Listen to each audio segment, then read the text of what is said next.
بسم اللہ الرحمن الرحیم صلی علی رسول الکریم اما بعد فاعوذ باللہ السمیع العلیم من الشیطان الرجیم بسم اللہ الرحمن الرحیم الصلاة والسلام علیک یا رسول اللہ وعلی آلک واصحابک یا حبیب اللہ۔ تخصص فی الحدیث کلاس میں حاضر ہے منہج نقد فی الحدیث کا لیکچر نمبر 29 ہے۔ آج کی گفتگو حدیث مسلسل کے بارے میں ہے۔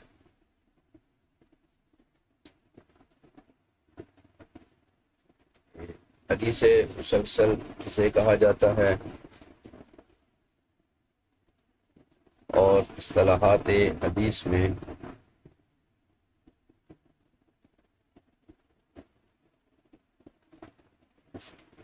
اس سے کیا مراد ہے؟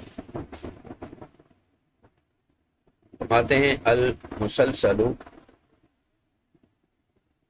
فی اصطلاحات الحدیث فی اصطلاحات المحدثین، محدثین کی اصطلاح میں مسلسل کہتے ہیں ہوا ما تتابع رجال اسنادہ علی صفت واحدۃ او حال واحدۃ للروایت او للرواة او للروایت۔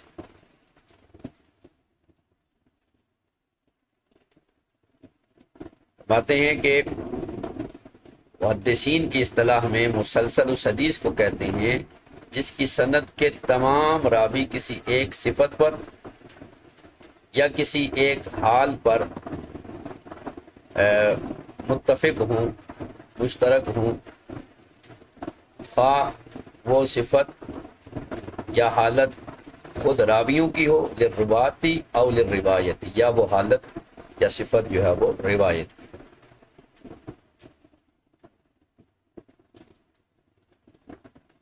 اسے حدیث مسلسل کہتے ہیں کہ جس کی سند کے تمام راوی کسی ایک صفت پر یا ایک حال پر متفق ہوں، مشترک صفت ہو یا مشترک حالت ہو ان کی، اور وہ صفت یا حالت چاہے سارے راویوں کی ہو یا اس روایت کی ہو۔ وَلَهُ أَنْوَاعٌ كَثِيرَةٌ بِحَسْبِ تَعَدُّدِ أَحْوَالِ الرُّوَاةِ وَصِفَاتِهِمْ وَأَحْوَالِ الرِّوَایَةِ، اور مسلسل حدیث کی متعدد اقسام ہیں کیونکہ راویوں کے احوال، ان کی صفات اور روایت کے احوال کے اعتبار سے اس کی متعدد انواع اور اقسام۔ اما احوال الروات، بہرحال راویوں کے احوال کے اعتبار سے فہیہ اما اقوال او افعال، تو راویوں کے احوال یہ ہیں کہ یا تو راویوں کے قول ہوں گے وہ یا افعال ہوں گے، او افعال اقوال و افعال معا، یا اقوال و افعال دونوں ہوں گے۔ وَقَذَا الْقَوْلُ فِي صفات، اسی طرح صفات کے بارے میں بھی اسی طرح ہے کہ ان کی صفات بھی اسی انداز میں۔ تو ينقسم المسلسل اقساما کثیرۃ، تو مسلسل جو ہے وہ کثیر اقسام کی طرف منقسم ہوتا ہے۔ الاول المسلسل باحوال الرواة القولیہ، پہلی وہ ہے مسلسل جو راویوں کے احوال قولیہ سے متعلق، جیسے حدیث معاذ بن جبل ان النبی صلی اللہ تعالی علیہ وسلم قال له یا معاذ انی احبک،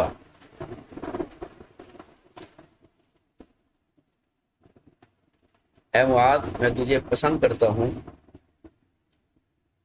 یعنی میں تجھے چاہتا ہوں، وہ میرا پیارا ہے۔ فقل فی دبر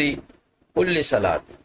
تو بس ہر نماز کے بعد یہ دعا پڑھا کرو، اللہم اعنی علی ذکرک و شکرک و حسن عبادتک۔ تو اب یہ جو الفاظ ہیں حضور کے، یا معاذ انی احبک، اے معاذ میں تمہیں چاہتا ہوں، میں تمہیں پسند کرتا ہوں، تو یہ الفاظ جو ہیں فرماتے ہیں کہ تسلسلہ بقول کل واحد منہما، اس حدیث کے تمام راویوں نے یہ الفاظ جب آگے اپنے شاگردوں کو بیان کیا تو یہ الفاظ ان کے لیے بیان کیے کہ انا احبک فقل، کیا میرے شاگرد نے بھی تجھے پسند کرتا ہوں، تجھے چاہتا ہوں، بس تو یہ دعا پڑھا کر، اللہم اعنی علی ذکرک و شکرک۔ اور اسی طرح کا حدیث عائشہ رضی اللہ تعالی عنہ، جیسے حضرت عائشہ صدیقہ رضی اللہ تعالی عنہ کا فرمان، قال رسول اللہ صلی اللہ علیہ وسلم ان من الشعر حکمت، کہ اشعار میں، شعر میں حکمت ہے، بعض اشعار حکمت سے لبریز ہوتے ہیں، بھرپور ہوتے ہیں۔ وقالت عائشہ، تو حضرت عائشہ صدیقہ نے فرمایا، یرحم اللہ لبیدا وهو الذی یقول، اللہ تعالیٰ لبید شاعر پر رحم فرمائے، وهو الذی یقول، وہ یہ شعر کہا کرتے تھے کہ ذهب الذین یعاش فی اکنافہم، کہ وہ لوگ چلے گئے جن کے سائے میں زندگی بسر کی جاتی تھی، یعاش فی اکناف، اکناف کندھوں کو کہتے ہیں، یعنی جن کے سائے میں زندگی بسر کی جاتی تھی وہ چلے گئے۔ وبقیت فی خلف کجلد الاجربی، اور ان کے بعد ایسے لوگ باقی رہ گئے جو خارش زدہ کھال کی مانند، اجرب کہتے ہیں خارش کو، اور جلد کہتے ہیں کھال کو، یعنی خارش زدہ کھال جو ہوتی ہے اس کی طرف جو ہیں وہ بقیہ لوگ رہ گئے، یعنی اچھے لوگ چلے گئے اور برے لوگ رہ گئے۔ اور آگے لبید کہتے ہیں کہ یتعقلون خیانتا مضمونتا مضمومتا ویعاب سائلہم وان لم یشغب، کہ وہ قابل مذمت خیانتیں کھا رہے ہیں، یتعقلون خیانتا مضمومتا، اور ان کے ہاں سوائے سوال، ان کے ہاں سوال کرنے والوں کو بھی عیب لگایا جاتا ہے، وَإِن لَمْ يَشْغَبِ، اگرچہ وہ فساد برپا نہ بھی کریں، یعنی یہ ان لوگوں کی عادت۔ تو قالت عائشہ یرحم اللہ لبیدا، کہ اللہ تعالیٰ لبید پر رحم فرمائے، کیفا لو ادرک زماننا ھذا، اگر وہ ہمارا یہ زمانہ دیکھ لیتا تو وہ یہ کہتا۔ قال عروۃ بن زبیر الرابی عن عائشہ تھا، تو یہ جو لفظ ہے نا، ان اشعار کو پڑھنے کے بعد حضرت عائشہ صدیقہ نے فرمایا کہ کاش ہمارا زمانہ بھی اگر پا لیتا تو پھر بھی یہی اشعار کہتا۔ تو اسی طرح عروہ بن زبیر جو راوی حضرت عائشہ صدیقہ سے روایت کرتے ہیں، انہوں نے فرمایا رحم اللہ عائشہ تھا، کہ اللہ تعالیٰ رحم فرمائے ام المؤمنین عائشہ صدیقہ پر، کیف لو ادرکت زماننا ھذا، کہ اگر وہ ہمارا یہ زمانہ دیکھ لیتی تو کیا فرماتی، وہ بھی یہی فرماتی۔ تو یہ ہے تسلسل باحوال الرواة القولیہ۔ فرماتے ہیں کہ تسلسل بقول کل راو رحم اللہ فلان، اس حدیث میں ہر راوی رحم اللہ فلانا کیف لو ادرک زماننا ھذا، یہ الفاظ کہہ رہے ہیں۔ قال الشیخ محمد عابد السندی، جو محشی ہیں کتب سیاہ کے، کہ انہوں نے فرمایا کہ قد جزم العلائی وغیرہ بصحت تسلسلہ، کہ علامہ علائی اور دیگر اہل علم نے اس تسلسل کے صحیح ہونے کی صراحت کی ہے کہ یہ حدیث صحیح ہے۔ دوسری ہے الثانی المسلسل باحوالہم الفعلیہ، بافعالہم الفعلیہ،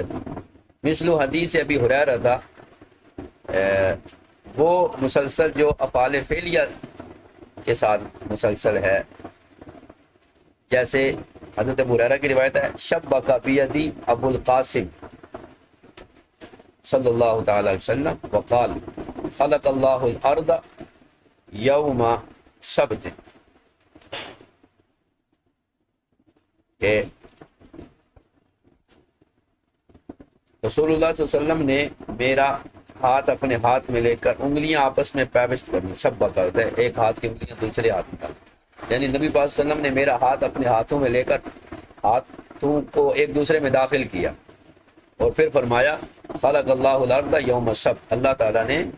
زمین کو ہفتے کے دن پیدا کیا۔ تو یہ تسلسل بالتشبیک ہے کہ کل تسلسل بتشبیک کل واحد من رواته یدہ بیدہ عمن رواہ عنہ، کہ ہر راوی نے جس سے اس نے روایت سنی ہے، اس روایت کے تمام روات نے ہر ایک راوی نے مروی عنہ کہ یعنی ہر ایک استاد نے شیخ نے دوسرے کے ہاتھ میں ہاتھ ڈال کر اس حدیث کو بیان کیا، جسے تسلسل بالتشبیہ کہتے ہیں۔ کا مسلسل بوضع ید علی الکاف، جس طرح مسلسل بوضع ید علی الکاف یعنی کسی کے کندھے پر ہاتھ رکھ کر حدیث بیان کرنا، اور اسی طرح والمسلسل بوضع الید علی الراس، اور مسلسل بوضع الید علی الراس کسی کے سر پہ ہاتھ رکھ کے حدیث بیان کرنا، تو اسی طرح یہ بھی حدیث۔ تیسری ہے المسلسل باحوالہم من قولیہ والفعلیہ، افعال قولیہ اور فعلیہ دونوں کے حال کے ساتھ حدیث مسلسل ہے۔ اس کی مثال ہے مثال حدیث انس رضی اللہ تعالی عنہ قال قال رسول اللہ صلی اللہ تعالی علیہ وسلم لا یجد العبد حلاوت الایمان، کہ کوئی بندہ اس وقت تک ایمان کی حلاوت نہیں پا سکتا حتی یؤمن بالقدر خیرہ و شرہ علوہ و مرہ، جب تک وہ ایمان بالقدر پر یعنی ایمان تقدیر پر نہیں لاتا، اچھی اور بری تقدیر پر، اور اچھی خوشگوار اور ناخوشگوار دونوں طرح کی تقدیر پر جب تک وہ ایمان نہیں لاتا، اس وقت تک وہ ایمان کی حلاوت محسوس نہیں کر سکتا۔ اس کے بعد وقبض رسول اللہ صلی اللہ علیہ وسلم علی لحیتہ وقال آمنت بالقدر خیرہ و شرہ علوہ و مرہ۔ اس کے بعد نبی پاک صلی اللہ علیہ وسلم نے اپنے داڑھی مبارک کو ہاتھ میں پکڑا اور پھر فرمایا کہ میں ایمان لایا اچھی اور بری تقدیر پر،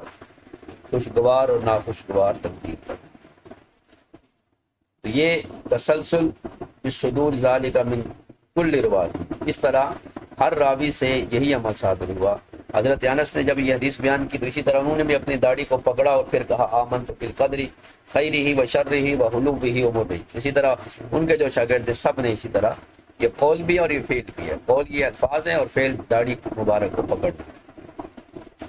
چوتھی قسم ہے المسلسل بصفات الرواة القولیہ، راویوں کی قولی صفات کے اعتبار سے مسلسل حدیث، چوتھی قسم ہے وہی تقارب الاحوال القولیہ، یہ قسم راویوں کی قولی احوال کے بہت قریب ہے، بل تماثلها علی التحقیق، بلکہ حقیقت میں انہی کے یعنی قولیہ کے ہم معنی اور ہم مثل ہے۔ پانچویں ہے المسلسل بصفات الرواة الفعلیہ، راویوں کے فعلی یا ذاتی صفات کے اعتبار سے حدیث کا مسلسل، مثل اتفاق اسماء الرواة، جیسے راویوں کے ناموں کا اتفاق ہونا، سارے راوی ایک جیسے ہیں، جیسے کل مسلسل بالمحمدیین، جیسے اس روایت کو روایت کرنے والے سارے راویوں کا نام محمد ہے۔ ومثل اتفاق کی صفات، اسی طرح سارے راویوں کی صفات ایک جیسی ہے، جیسے کا مسلسل بالفقہ، یعنی سارے راوی فقیہ ہیں، اب الحفاظ یا سارے حافظ ہیں، او العمرین یا سارے عمر ہیں، یا او الصوفیین یا سارے عمریین، سارے عمر نام کے ہیں یا سارے صوفی، یا سوری المعمرین یعنی بڑی عمر والے ہیں، عمر نہیں، المعمرین بڑی عمر والے ہیں یعنی، اور یا پھر صوفیین سارے صوفیاء میں سے راوی ہیں، تو اسے مسلسل بصفات الروات الفعلیہ کہا جاتا ہے۔ چھٹی قسم ہے المسلسل بصفات روایت، کہ روایت کی صفات کے اعتبار سے حدیث کا مسلسل ہو، وتتعلق بالاداء او زمانہ او مکانہ، اور اس کا تعلق روایت کرنے کے بیان کے طریقے یعنی صیغہ ادا، زمانے اور وقت یعنی مکان کے اعتبار سے ہوگا۔ مثال و صفات روایت المتعلقہ بصیغہ الادا، وہ روایت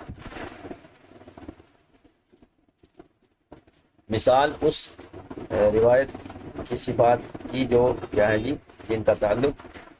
جو متعلق ہیں صیغہ ادا کے، انہیں کہا جاتا ہے المسلسل بقول کل واحد من رواتی، کہ ان میں سے ہر ایک راوی کا یہ قول کہ سمعت فلانا او اخبر فلانا او اخبرنا فلان او اخبرنا فلان اللہ، تو اسی طرح ایک ہی طرح کے لفظ جو ہے وہ سارے کہیں تو اسے مسلسل، تو روایت بالقول صیغہ ادا، اس کے صیغہ ادا میں سارے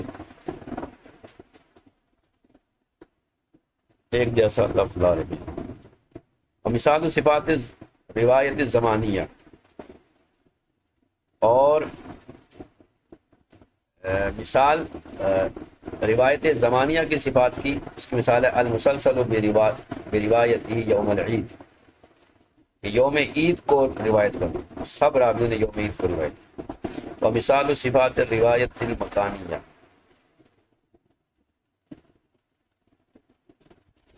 اور اسی طرح زمانے کے مکان کے اعتبار سے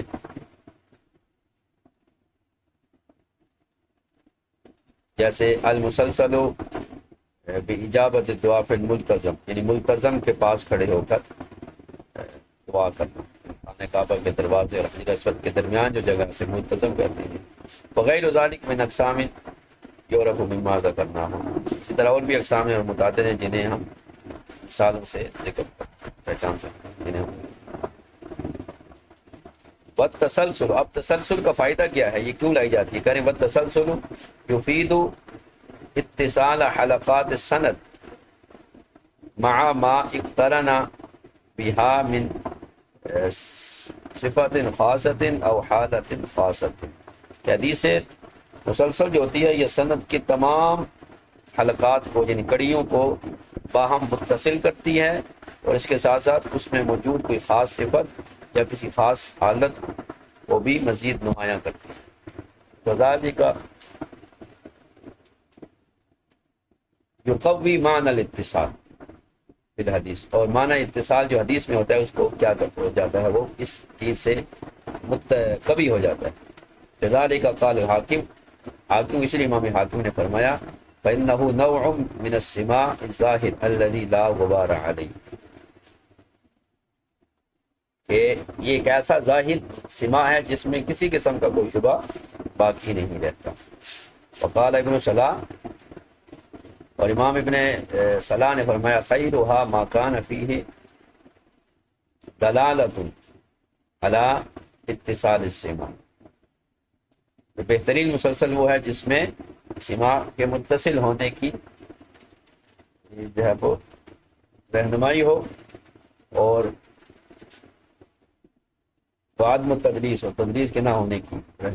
جو ہے وہ دلیل ہو۔ اور فرماتے ہیں وَمِن فضیلۃ التسلسل اشتمالہ علی مزید الضبط من الرواة، کہ مسلسل حدیث کی ایک فضیلت یہ بھی ہے کہ اس میں راویوں کے ضبط کو مزید ظاہر کیا جاتا ہے، یا یہ مزید ضبط روات پر مشتمل ہے۔ لیکن فرماتے ہیں لیکن المسلسلات علی الرغم من عذوبۃ وقعها قلما تسلم روایت التسلسل فیہا من الضعف وان صح اصل الحدیث، کہہ رہے ہیں لیکن یہ بھی ایک حقیقت ہے کہ اگرچہ مسلسل حدیث سننے میں بہت یعنی عذوبہ یعنی بہت دلکش ہوتی ہے، لیکن کبھی کبھار یا اکثر اوقات تسلسل والی روایت جو ہے وہ ذوق سے خالی نہیں ہوتی، اگرچہ اصل حدیث کیا ہوتی ہے وہ صحیح ہوتی ہے، لیکن دیگر جو تسلسل آتا ہے وہ ضعیف ہوتا ہے۔ فرماتے ہیں وَمِنَ الْمُسَلْسَلِ مَا يَنْقَطِعُ تَسَلْسُلُهُ فِي إِسْنَادِهِ وَذَلِكَ نَقْصٌ، کہ بعض مسلسل حدیث ایسی ہوتی ہیں کہ جن میں سند کے درمیان کہیں نہ کہیں جو ہے وہ انقطاع ہوتا ہے، یعنی تسلسل کا تو خیال رکھا گیا لیکن درمیان میں کہیں نہ کہیں جو ہے وہ سند میں انقطاع ہوتا ہے، وذالک نقص فیہ، تو یہ اس کا نقص ہے۔ جیسے آپ مثال لیتے ہیں کہ حدیث عبداللہ ابن عمر مرفوع الراحمون یرحمہم الرحمن، کہ رحم کرنے والوں پر رحمان رحم فرماتا ہے۔ المسلسل بأول حدیث سمعته فإنه إنما يصح التسلسل فيه بالأولوية من أول السند إلى سفيان بن عيينة، وينقطع هذا التسلسل بين سفيان ومن فوقه إلى النبي صلی اللہ علیہ وسلم۔ تو مصنف کہتے ہیں کہ یہ وہ پہلی مسلسل حدیث ہے جسے میں نے سنا، حدیث سمعت، یعنی میری سنی ہوئی پہلی حدیث مسلسل یہی ہے، الراحمون یرحمہم الرحمن۔ اس میں تسلسل صرف سند کی آغاز سے لے کر امام سفیان بن عیینہ تک ہے، اور سفیان عیینہ سے لے کر نبی پاک صلی اللہ تعالی علیہ وسلم تک یہ تسلسل باقی نہیں ہے بلکہ یہ منقطع ہو جاتا ہے۔ آگے فرماتے ہیں وَمِنْ أَصَحِّ مُسَلْسَلْ يُرْوَى فِي الدُّنْيَا الْمُسَلْسَلُ بِقِرَاءَةِ سُورَةِ الصَّفْ رواہ ترمذی فی جامعہ۔ اصح ترین جو مسلسل ہے جسے دنیا میں روایت کیا گیا ہے وہ سورہ فاتحہ کی، سورہ صف کی قرات ہے والی مسلسل ہے، جسے امام ترمذی نے جامع ترمذی میں روایت کیا۔ حدثنا عبداللہ بن عبد الرحمن اخبرنا محمد بن کثیر عن الاوزاعی عن یحیی بن ابی کثیر عن ابی سلمۃ عن عبداللہ بن سلام رضی اللہ عنہ قال قعدنا نفرا من اصحاب رسول اللہ صلی اللہ علیہ وسلم فتذاکرنا فقلنا لو نعلم ای الاعمال احب الى اللہ الا عملنا فانزل اللہ عز وجل سبح للہ ما فی السماوات وما فی الارض وهو العزیز الحکیم یا ایھا الذین آمنوا لم تقولون ما لا تفعلون۔ تو یہ حدیث ہے، یہ ہمیں حدیث بیان کی عبداللہ بن عبد الرحمن، انہوں نے ہمیں حدیث بیان کی محمد بن کثیر وہ امام اوزاعی سے، وہ یحییٰ بن ابی کثیر سے، وہ ابو سلمہ سے، اور ابو سلمہ حضرت عبداللہ بن سلام رضی اللہ عنہ سے، پہلے جو مسلمان ہوئے۔ فرماتے ہیں کہ ہم جو ہے وہ رسول اللہ کے صحابہ کرام چند ہم بیٹھے ہوئے آپس میں باتیں کر رہے تھے کہ کاش ہمیں معلوم ہو جائے کہ اللہ تعالیٰ تو کون سا عمل سب سے زیادہ محبوب ہے، تو عمل نہ ہو تو ہم وہ عمل کریں۔ اس پر یہ آیت نازل سورہ صف کی کہ تمام تعریفیں جو ہے وہ اللہ تعالیٰ کے لیے ہیں، تمام تسبیحات زمین آسمان میں جو ہے اللہ کے لیے ہے، اور وہی غالب الحکمت والا ہے۔ یا ایھا الذین آمنوا، ایمان والو لما تقولون ما لا تفعلون، ایسی بات کیوں کہتے ہو جو تم کر نہیں سکتے۔ فقال ابن سلام فقرأها علینا رسول اللہ صلی اللہ علیہ وسلم، رسول اللہ صلی اللہ علیہ وسلم نے ہم پر اس کو تلاوت کیا۔ اور ابو سلمہ کہتے ہیں فقرأها علینا عبداللہ بن سلام، عبداللہ بن سلام نے بھی ہم پر یہ آیت پڑھی۔ پھر آگے ابو سلمہ سے روایت کرنے والے یحییٰ بن ابی کثیر ہیں، وہ کہتے ہیں فقرأها علینا ابو سلمہ۔ پھر ابو یحییٰ بن ابی کثیر ان سے روایت کیا امام اوزاعی نے، تو امام اوزاعی کہہ رہے ہیں کہ ابن کثیر نے ہم پر پڑھا، اور قال عبداللہ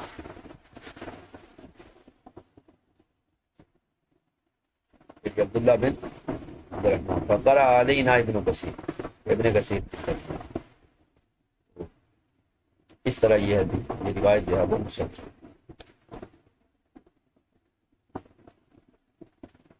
تو امام عبداللہ بن عبد الرحمن کہہ رہے ہیں کہ امام اوزاعی نے ہم پر یہ وَنُضِيفُ إِلَىٰ هَٰذَا فَنَقُولُ، مصنف مزید فرماتے ہیں کہ ہم اگر اس میں مزید اضافہ کرتے ہیں اور ہم یہ کہتے ہیں اصح و اقسام تسلسل المسلسل بالحفاظ، مسلسل حدیث میں سب سے صحیح قسم جو ہے وہ ہے جس کے تمام راوی حفاظ ہوں، جیسے مالک النافع عن ابن عمر، بل ان الحافظ ابن حجر قال فی شرح النخبہ، بلکہ حافظ ابن حجر نے شرح نخبہ میں فرمایا کہ یہ جو مسلسل بالالفاظ ہے انه یفید القطع حیث لا یکون غریبا، یہ مسلسل بالالفاظ جو حدیث ہے جب یہ غریب نہ ہو تو ایسا تسلسل قطعی علم کا فائدہ ہوتا ہے۔ وقد جمع العلماء احادیث مسلسلۃ فی مصنفاتہم، تو علماء نے اپنے اپنے تصنیفات میں حدیث مسلسل کو جمع کیا، منہا ان میں سے کتاب السخاوی، امام سخاوی کی کتاب ہے فیہ مئۃ حدیث، اس میں 100 حدیثیں ہیں، اور وجمع علامہ المحدث محمد عبد الباقی الایوبی، انہوں نے جمع کیا اپنی کتاب، اس کا نام رکھا المناہل السلسلہ بالحدیث المسلسلہ، اس میں انہوں نے 212 حدیث مسلسل وَأَوْسَعُ مَا وَقَفْنَا عَلَيْهِ، تو یہ ان تمام کتابوں میں سب سے زیادہ روایت ہیں، اس سے ہم نے ہماری معلومات میں سب سے زیادہ کتابوں بڑی کتاب ہے جس میں مسلسل کا جمع کیا وہ یہی ہے، عبد باقی الایوبی کی کتاب المناہل السلسلہ۔ وَهَذَا لم يستو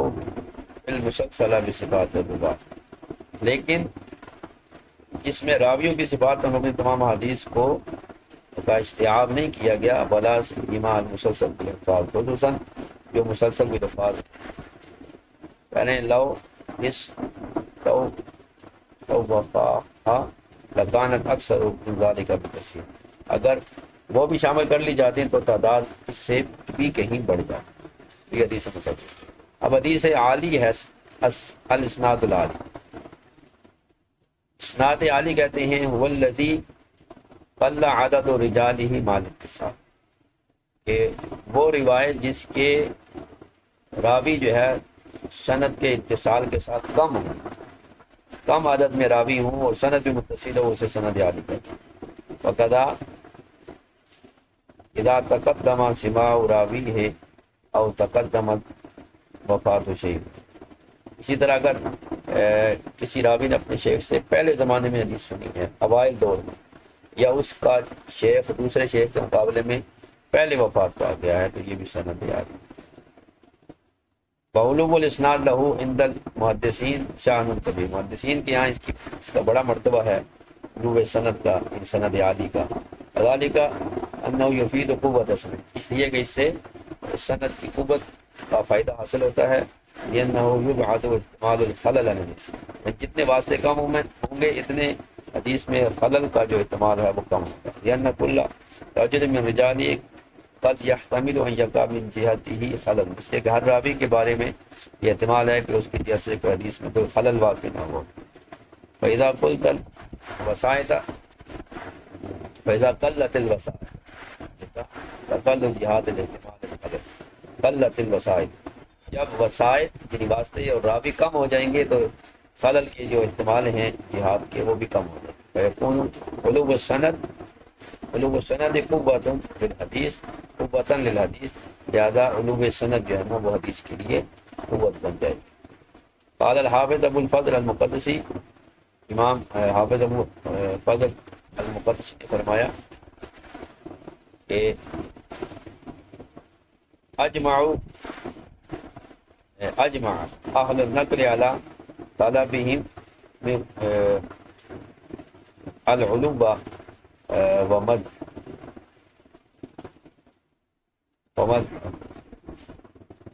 اذ لو اقتصروا على سماعه بنزول لم یرحل احد منہ، کہ تمام اہل نقل کا اس بات پر اتفاق ہے وہ علو سند کو حاصل کرنے کی خواہش رکھتے اور اسے پسند کرتے تھے، کیونکہ اگر وہ نازل سند پر ہی اکتفا کر لیتے تو کوئی شخص بھی علم حدیث کے لیے سفر نہ کرتا، یعنی دور کے واسطوں سے اگر نازل جو زیادہ اسناد والی اس پر اگر اکتفا ہوتا تو پھر اتنے لمبے لمبے سفر نہ ہو۔ وقد رحل المحدثون فیہ، جبکہ محدثین نے اس کے لیے سفر کیے، واتبعوا مطایاہم من اجلہ، اور اپنی سواریوں کو اسی وجہ سے ٹھکا دیا، ما ان یسمع احدہم بحدیث عن محدث فی عصرہ حتی یرحل الیہ لیسمعہ منہ مباشرا، کہ ان میں سے جب کسی ایک کو خبر ملتی کسی حدیث کی کہ اس کے زمانے کا کوئی محدث اس حدیث کو روایت کرتا ہے تو وہ راوی اس کی طرف سفر کر کے جاتا تاکہ وہ بالواسطہ اسے مباشرتاً لائیو جو ہے وہ اسے براہ راست اس سے سماعت کرے۔ قال احمد بن حنبل، امام احمد بن حنبل نے فرمایا طلب الاسناد العالی سنت عمن سلف، کہ سند عالی کو طلب کرنا اسلاف کی سنت ہے۔ وقیل لیحییٰ بن معین فی مرضہ الذی مات فیہ، امام یحییٰ بن معین کو مرض الوفات میں پوچھا گیا ما تشتہی، کہ آپ کی کوئی خواہش ہے؟ تو آپ نے فرمایا بیت خال و اسناد عال، کہ گھر خالی ہو کہ میں مطالعہ کر سکوں، پڑھ سکوں، اور سند جو ہے وہ عالی۔ وینقسم العلوم بحسب جہتہ اقسام خمسۃ، اور یہ جو سند عالی ہے یہ جہت کے اعتبار سے 5 اقسام میں منقسم ہوتی ہے، ترجیح الی قسمین رئیسین، اور یہ 5 قسمیں 2 بڑی قسموں کی طرف لوٹتی ہیں، وہ ہے علو مصافۃ بقلۃ الوسائل و علو صفت۔ یہ علو مسافت یعنی واسطوں کی کمی کی وجہ سے عالی ہے، یا علو صفت کسی صفت کی وجہ سے عالی ہے، یعنی کوئی حافظ ہے اور دوسری غیر حافظ کی ہے، اس طرح۔ اما العلو بالمصافات فهو ثلاثۃ اقسام، وہ جو واسطوں کی کمی کی وجہ سے مسافت کی وجہ سے عالی ہے اس کی 3 قسمیں ہیں۔ القسم الاول،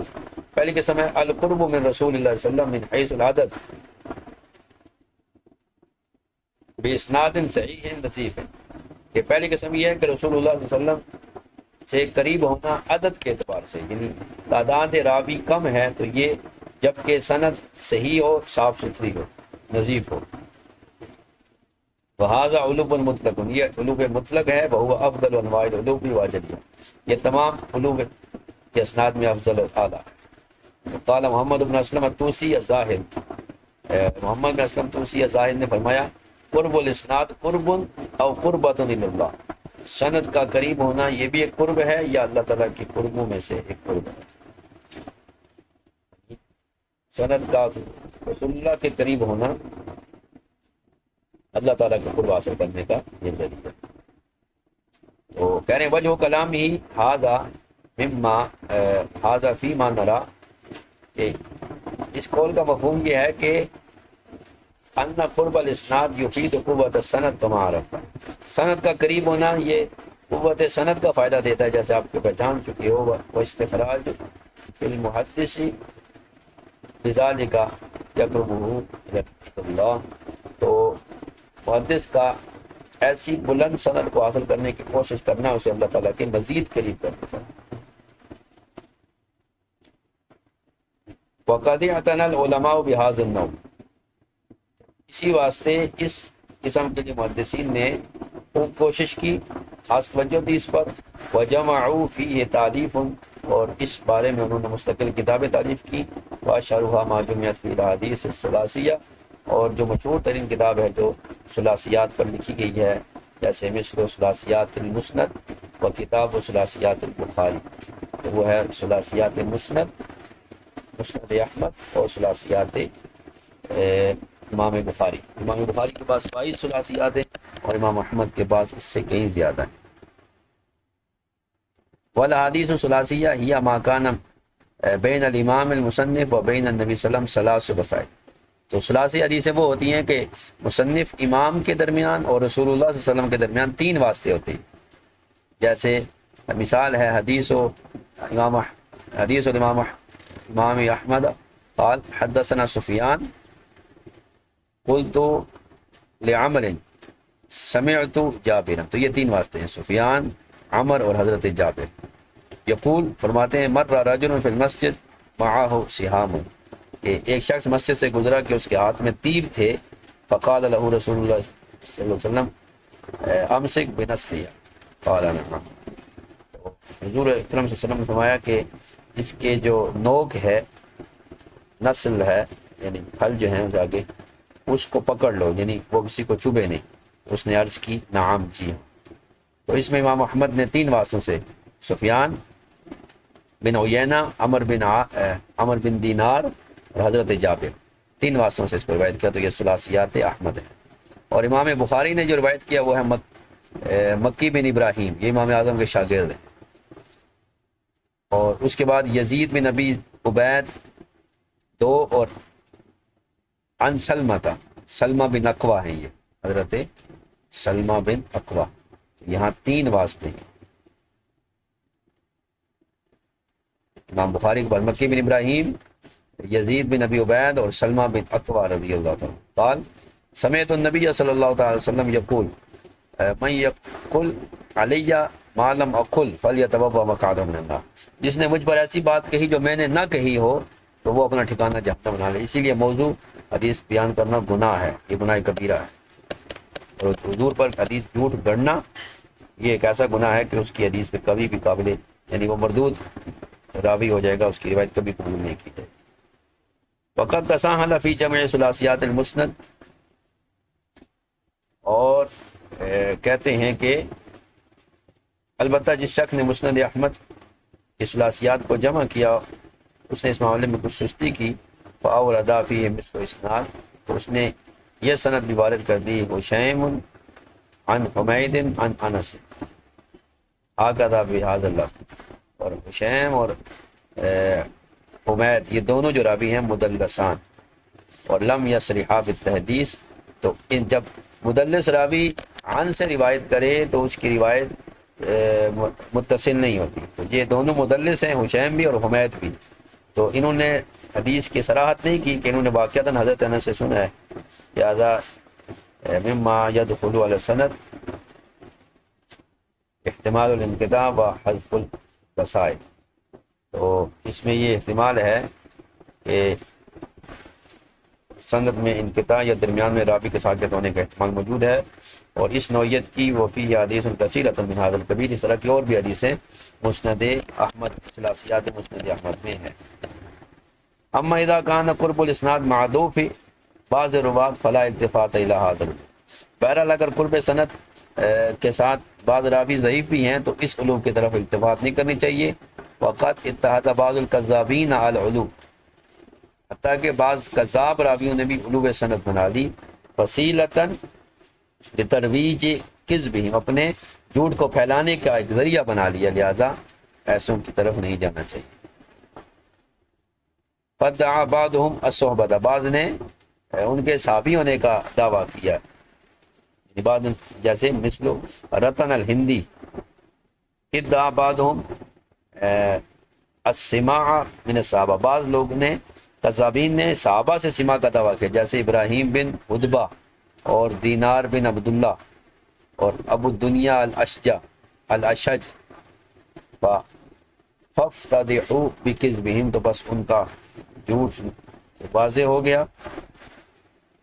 اور ولم یجعل لهم المحدثون ای عبرۃ، اور محدثین نے ان کا کوئی اعتبار نہیں کیا. ولم یجعل لهم المحدثون ای عبرۃ، کوئی اعتبار ان کا نہیں کیا. بل لا تجوز روایت عنہم، بلکہ ان سے روایت کرنا بھی جائز نہیں. ومن فرح بعلو سندهم فهو عامی يعد الرواة عدا ولا يدري فيهم نقدا. فرماتے ہیں کہ جو شخص نہایت صرف اس یعنی علو سند پر خوش ہو جائے تو وہ ایسا عامی ہے جو صرف راویوں کی گنتی کو تو شمار کرتا ہے لیکن ان پر جر و تعدیل اور نقد سے نہ واقف ہے. تو محض علو سند نہیں بلکہ ان راویوں کا صحیح ہونا ثقہ ہونا بھی ضروری ہے. دوسری قسم ہے القرب من امام من ائمۃ الحدیث، ایسی علو سند جو ائمہ حدیث میں سے کسی امام کے قریب کر دے. دو سندیں ہیں امام تک پہنچنے کی، ایک دور والی ایک قریب والی. قریب والی علو یہ اسے کہیں گے علو نسبی، جیسے کل علو الی مالک والاوزاعی و سفیان و شعبہ، جیسے ان ائمہ کی طرف کچھ سند ہمیں پہنچاتے. تو انما یوصف بالعلو، تو اسے بھی علو کے ساتھ موصوف کیا گیا ہے. اذا صح الاسناد الى ذلك الامام بالعدد اليسير من الرجال، جبکہ ان ائمہ تک جو سند ہو وہ عدد یسیر کم عدد کے ساتھ ہو لیکن وہ صحیح ہو، صحیح سند کے ساتھ. وجہ اعتبار ھذا العلو، اور اس سند کو عالی قرار دینا جو ہے وہ یہ ہے کہ یہ ائمہ جو ہے ان پر علم حدیث کی انتہا ہے. تو حفظ و حدیث میں یہ بہت ماہر تھے اور ان کی روایتیں جو ہے وہ خلل سے معمون ہیں. تو لوگوں نے ان کی روایتوں کی طرف رغبت کی، لہٰذا اس سند میں قوت آ گئی. تیسری جو قسم ہے وہ علوم ہے نسبت کرتے ہوئے کتب حدیثیہ مشہورہ کی طرف، جیسے صحیحین ہیں، یعنی وہ جو محدث تک پہنچے، جیسے صحیحین کا طریق اور بقیہ جو سیاستہ کی کتب ہیں. اب اگر کوئی راوی جو ہے وہ حدیث بیان کرے کتب ستہ میں سے کسی سند کے ساتھ، تو یقع انزل مما لو رواہ من غیر طریق،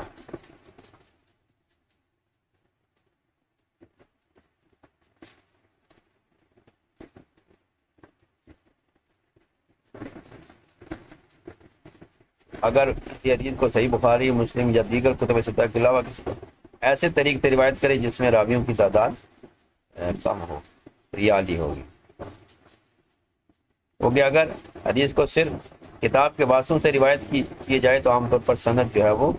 طویل ہو جاتی ہے، جبکہ کسی دوسرے مختصر طریق سے وہی حدیث جو ہے وہ کم واسطوں سے ملتا ہے. اب اس بارے میں حافظ عراقی سے کہتے ہیں، اس کی مثال ہے حدیث جسے ترمذی نے روایت کیا ابن مسعود سے مرفوعاً، یہ ہے کہ یوم کلم اللہ موسیٰ کانت علیہ جبۃ الصوف،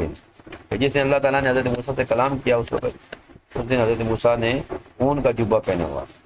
اسے امام ترمذی نے روایت کیا علی بن حجر سے اور وہ خلف بن خلیفہ سے. اب اگر ہم ترمذی کے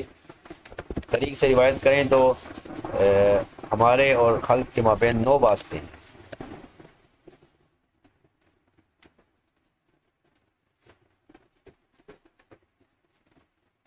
اور اگر یہی ہم حدیث جو ہے وہ روایت کریں جز بن نبی عرفہ کے واسطے سے تو ہمارے اور خلف کے مابین جو ہے وہ 7 درجے میں. تو قصور اعتناء المحدثین المتاخرین بهذا القسم واصبح له شہرۃ کبیرۃ، تو متاخرین محدثین نے اس قسم پر خصوصی توجہ دی اور یہ جو ہے وہ ان کے ہاں بڑی معروف مشہور ہو گئی. ففرعوه الى عدد فروع هي الموافقت والبدل والمساوات والمصافحہ. تو اتنی مشہور ہو کہ انہوں نے اس کی مزید 4 شاخیں انہوں نے بنا دی. ایک کا نام موافقت رکھا، ایک بدل، مساوات اور مصافحہ. پھر علو صفت ہے تو یہ کہتے ہیں کہ اس کی 2 قسمیں ہیں، جسے حافظ ابو یعلا الخلیلی نے کتاب الارشاد الی معرفت علماء حدیث میں ذکر کیا، اور واشتہرا بعدہ، انہی کے بعد یہ 2 قسمیں مشہور ہو گئی. پہلی ہے العلو بتقدم وفات الراوی، کہ راوی کی وفات پہلے ہونے کی وجہ سے سند آ دی، یعنی 2 سندوں میں راویوں کی تعداد برابر ہے لیکن ایک سند کا راوی دوسری سند کے راوی سے پہلے انتقال کر دیا، اگرچہ وہ تعداد میں برابر ہے، لیکن جس کا پہلے انتقال ہوا اس کی سند آ گئی۔ دوسری یہ ہے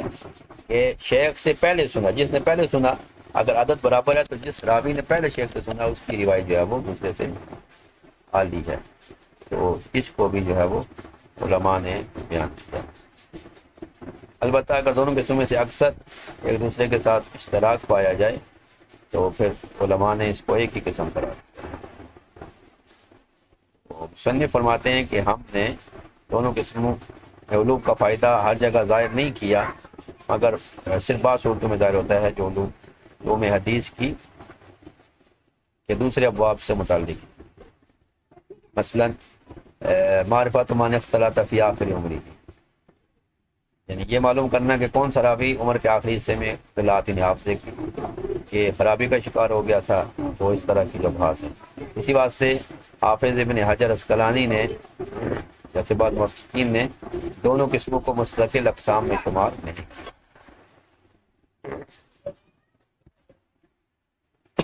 اس کے بعد حدیث نازل ہے اور متصل الاسانید ہے، اس کو پھر ہم اگلی کلاس میں انشاءاللہ کل کی کلاس میں ذکر کریں گے۔